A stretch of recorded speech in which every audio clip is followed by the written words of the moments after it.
And now we're going to be breaking down the Nashville Hellhounds versus Balls Deep. This is the power of the goatee versus the guy who let his girlfriend draft for him.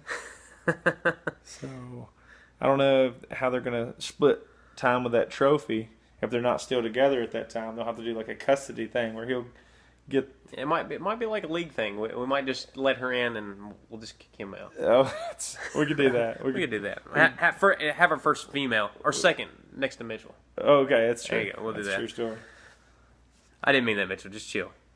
All right, looking at this matchup. Yeah, Mitchell's actually not worn it. He's probably one of the few people that hasn't worn a dress in the league. So yeah, that's true. Well, he actually won. He's a league champion. We have to give him his dues. I don't like to admit that really, but I've worn a dress. Chris has worn a dress.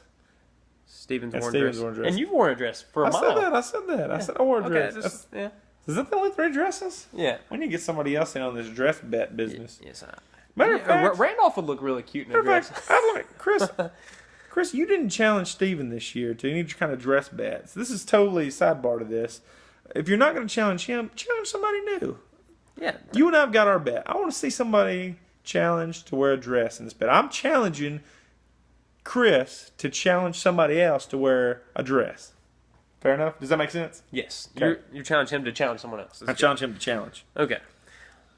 Real quick, we're going to break this down. Balls Deep is off to a terrific start. Yeah. A lot of people thought this is not really fair for us to be picking after he had like half of his roster played last night. But a lot of people really liked this team. A lot of people, when we did the rankings on the league post, thought he was underranked and should have been ranked higher. And his team's kind of proven some of these rankings wrong. Harvin had a really good game last night, and Cobb had a good game, and the Seahawks D lived up to their expectations. He's got 32 points on the board right now, and Drew Brees and Peterson still haven't played yet. And that's his 2 studs. Mm-hmm. So, looking at it like that, just straight up, I think he's got the advantage. And the biggest thing for me is looking at Chris Ivory and Hellhounds flex. I really think that's a weak flex.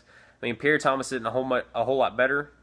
But and then even for Hellhounds, he's got Vernon Davis versus Ebron, and no one really knows what Ebron's going to do. But I just think the advantage is so high with Breeze and Peterson. I don't know who Ebron is. There's no way. He's Detroit's 10th overall pick in the draft, upside potential. But there's just no way. So who you taking? I think this is the lock of the week. I'm taking Balls Deep. Lock of the week. Well, I'm going to come against you. What? I'm voting. Let me tell you why. There's really 2 basic reasons here. Balls Deep is new to the league, and I just don't want him to win because he hasn't paid his dues. He came in strutting in here like he's new hot stuff in the league. He's not winning a championship before me, so he's going to have to start his losing thing this week. And another thing is, I said Des Bryant was going to score how many points? Like 30. A million, I said? 1 million points. Someone's going to have to throw the ball to him, but he can't throw it to himself this week, and so Tony Romo's going to have to do that. 40 fantasy points? I said 1 million, so... Oh, okay, so he's going to have 2 million because he's getting the yardage, too. Yeah, that's something like that. Anyways, Hellhounds wins it.